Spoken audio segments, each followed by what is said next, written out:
உள்ளங்கவர் ஓவியமே உற்சாக காவியமே ஓடை நறுமலரே அன்பே அமுதே அழகே உயிரே இன்பமே இனியதென்றலே பனியே கனியே பல ரச சுவையே மரகத மணியே மாணிக்க சுடரே என்றெல்லாம் தமிழை இழைக்க தோன்றுகின்றதே.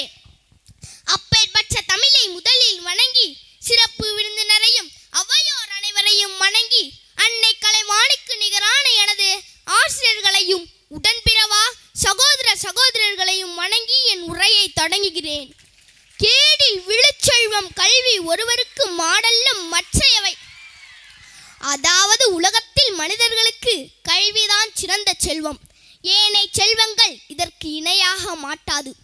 ஆசிரியர் பணி அறப்பணி, ஆசிரியர் பணி அறப்பணி, அதற்கே உன்னை அர்ப்பணி, அதற்கே உன்னை அர்ப்பணி என்ற வாசகத்தை வாழ்க்கையாக்கிய நமது பள்ளி நிறுவனர் ஸ்ரீமான் மகாதேவ குருஜி ஐயா பற்றியும் அவர்களுடைய கல்வி பணிகளை பற்றியும் ஒரு சில வார்த்தைகள் பேச வந்துள்ளேன்.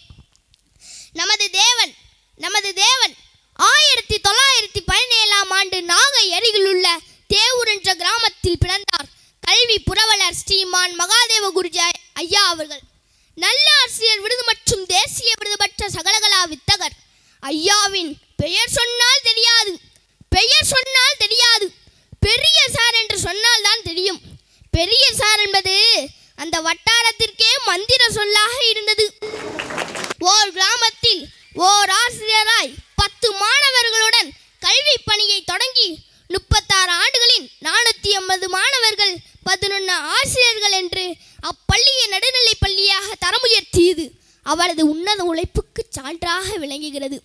மாணவர்களின் ஆளுமை திறனை வளர்க்க அன்றே பாலசபை அமைத்து பொறுப்புகளை எவ்வாறு கையாள்வது என்பதை கற்றுக் கொடுத்தவர். இது மட்டுமா, இவருடைய கைத்திறன் ஊர் அறிந்ததே. பாடல் ஆசிரியராகவும் திரைப்பட கதை ஆசிரியராகவும் விளங்கினார். விநாயகரை அச்சில்லாமல் களிமண்ணில் வடிவமைத்து ஊரிற்கே வழங்கிய சிற்பி என்பதா? காகித பூக்கள் செய்து அந்த கால பேனர்களின் சித்திரங்கள் வரைந்து அனைவரின் கவனத்தையும் ஈர்த்த கலைஞன் என்பதா? விஷ ஜந்துகள் கடித்து ஓடோடி வருவருக்கு மருந்து கொடுத்து காப்பாற்றிய மருத்துவர் என்பதா? என்னவென்று சொல்வது, என்னவென்று சொல்வது? எத்தனை எத்தனை திறமைகள்! மாணவர்கள் கல்வியை விட ஒழுக்கத்தின் சிறந்தவனாக இருக்க வேண்டும் என்பதில் கண்டிப்பாக இருந்ததால் தான் அவர் அனைவருக்கும் குருஜியாகவே திகழ்ந்தார்.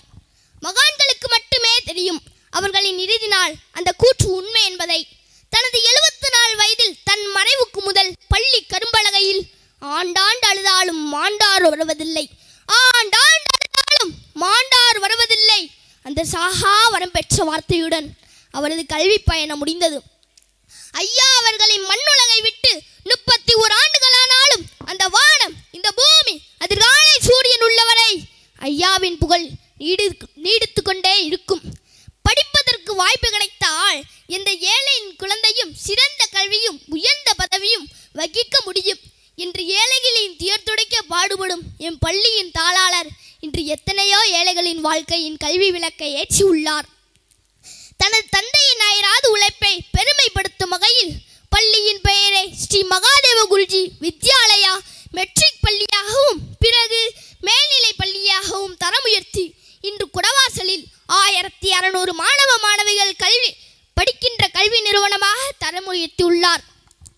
10ஆம் வகுப்பு 11ஆம் வகுப்பு மற்றும் 12ஆம் வகுப்பு 100% தேர்ச்சியினை தொடர்ந்து 26 ஆண்டுகளாக என் பள்ளி எடுத்து சாதித்து வருகிறது. மேலும் பேசுவதற்கு எனக்கு அரிய வாய்ப்பை எனக்கு அளித்த எம் பள்ளியின் தாளாளர் மற்றும் துணை தாளாளர், எம் பள்ளியின் முதல்வர்களுக்கும் இந்த சிறுவனின் உரை கேட்க வந்த அனைவருக்கும் எனது இதயம் கவர்ந்த நன்றியினை தெரிவித்துக் கொள்கிறேன். கம்பீரமாய் எம் பள்ளி வெல்லட்டும், கம்பீரமாய் எம் பள்ளி வெல்லட்டும். தமிழ்நாட்டிற்கே எம் பள்ளி முதலிடமாகட்டும், தமிழ்நாட்டிற்கே எம் பள்ளி முதலிடமாகட்டும். வாழ்க குருஜி புகழ், வாழ்க எம் பள்ளி, வாழ்க எம் தமிழ். நன்றி, வணக்கம், ஜெய்.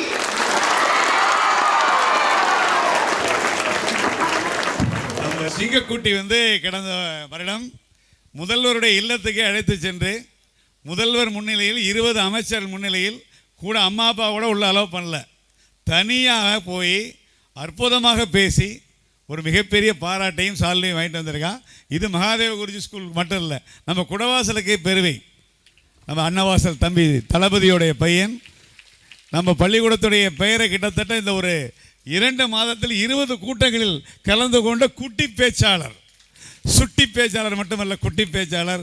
அவருக்கு மரியாதைக்குரிய ராஜா சார் அவர்களை ஒரு பொன்னாடை அணிவித்து இந்த இளம் குழந்தையை எதிர்காலத்தில் ராஜா சார் மாதிரி வர்றதுக்கு வாழ்த்தும்படி அன்போடு கேட்டுக்கொள்கிறேன்.